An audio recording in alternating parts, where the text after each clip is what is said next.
Hello, IFTA. Please let me introduce myself. My name is Christian Astran. I'm a campus minister and coordinator of leadership studies at Loyola High School of Los Angeles. I'm also an alumni of Gonzaga University, so go Cubs and go Zags for the shout out. Yeah, great guys. Now, I could talk all day about how awesome it is to be a teacher at a Jesuit high school, and I could also talk about how great my Zags are at basketball, especially as a former Gonzaga cheerleader. It's true. However, there's a different story that I would like to share with all of you today, and it's about my relationship with the great outdoors.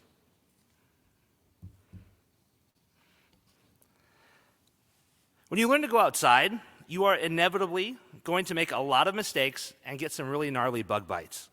You're going to learn about your relationship with yourself, others, God, and the world around you. And you're going to fully experience a lot of beautiful places. When we learn to identify beauty, we also learn to identify God's love present in the world around us. We learn to identify the profound truth that I am lovable and I am loved. We learn to exist as an ecosystem of God's agape for all of creation. Now to my story. In the spring of 2016, during my sophomore year at Gonzaga University, I learned what it meant to lose faith in my relationship with myself, others, and the world around me as I became a survivor of suicide. The first thing that helped me to restore my own relationship with myself and others was a hiking trip to Glacier National Park with my best friends. The highlight of that trip was a hike up to Sperry Glacier. It's a 18.5-mile trail, and it has over 9,000 feet in elevation change. It's a long hike. And I'm still not sure if it was the thin mountain air or the conversation I was having with God at the time, but I realized at about mile 9 on the way back down how valuable my own life truly is and how valuable my relationship with the natural world is.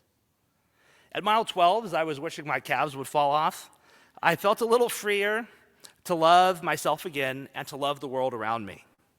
At mile 14, as I was hiking down the mountain, I had just remembered something I had read from Pope Francis in Laudato Si.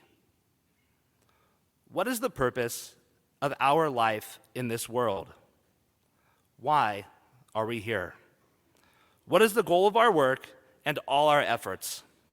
What need does the earth have of us? It is no longer enough, then, simply to state that we should be concerned for future generations. We need to see that what is at stake is our own dignity. Leaving an inhabitable planet to future generations is first and foremost up to us. Now, at mile 18, as I got down the mountain, I realized a few things as I continued my reflection and tried to get my swollen feet out of my boots. One, I learned that I was worthy of love and that I needed to prioritize loving myself by doing the outdoor activities that helped me to reconnect with myself, nature, and God. I learned that being able to encounter natural landscapes is a central part of my spirituality. Those places where I and so many others encounter God deserve and need my help to be protected, nurtured, and cared for. And third, the best way I can help to protect the great outdoors is to guide others into discovering their own relationship with their wild spirit of adventure, discovering the beauty of God's creation. I truly believe that to prioritize our relationship with nature, we first need to discover the opportunity and show selfless love in relationship with ourselves. This change happened in part because I embraced my own inner call to get outside and go on an adventure. I needed that adventure to re-encounter my own authentic self and the invitation to unconditional love that God continues to share with me each and every day. There's a highlight from some of the trips that I've been doing with some of my students. So since 2016, I've been leading ecological immersion trips rooted in Laudato Si. First at Gonzaga University and now at Loyola High School. And I've found that the core of that Ignatian ecological immersion is the truth that this world we all share, our common home, deserves and needs for us to choose to love it unconditionally. Pope Francis has renewed this call for unconditional love in his new writing of Laudato Deum. He's also kind of sassy in it. Through journeying with young people outdoors, I have learned to reflect on the profound truth that I see God in the relationship that exists between all things. You know, in order for us to love the natural world, we first need to find God in it. I personally find God in the beauty of a California golden trout. It's a fish that thrives in an icy cold stream up in glacial melt in green alpine meadows, and it only lives in the high altitudes of the southern Sierra Nevadas. It's a delicate animal. I also find God in the rugged beauty of a 5,000-year-old bristlecone pine. These trees live in the dry, rocky soil of the Great Basin, and they're some of the oldest plants in the world. They stand as a tribute to the resilience of God's love in all parts of the natural world. So no matter whether you live in the middle of a city or somewhere a little more remote, look for that smallest thing in nature around you, whether it's a monarch butterfly or a hummingbird, and reflect on the profound truth that these smallest of creatures make the largest of journeys. They fly thousands of miles to thrive with the changing of the seasons. They teach us that what makes the outdoors great is that we have the ability to exist in relationship and care for it as an expression of God's unconditional love in our daily lives. So if you need help starting that relationship when you get home, there's a couple of things you can do. Stop, look around, and reflect.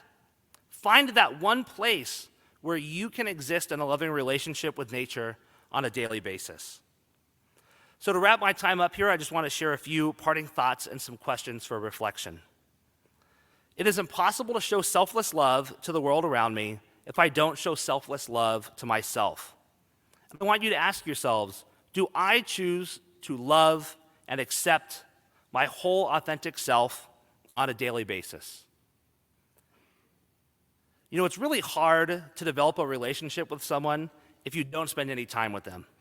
And the same goes for your own relationship with nature. So ask yourself the following question. How often do I try to be vulnerable and form life-giving relationships with others and the world around me? And finally, I think that once we find our wild, authentic self, that we're called to share it with others freely and unconditionally. So ask yourself, how can I start small and then dare to dream big about my own wanderings in the great outdoors? So thank you all for listening, and if I leave you with anything else, please remember this. Go outside, stay outside, and fall in love with your wild self.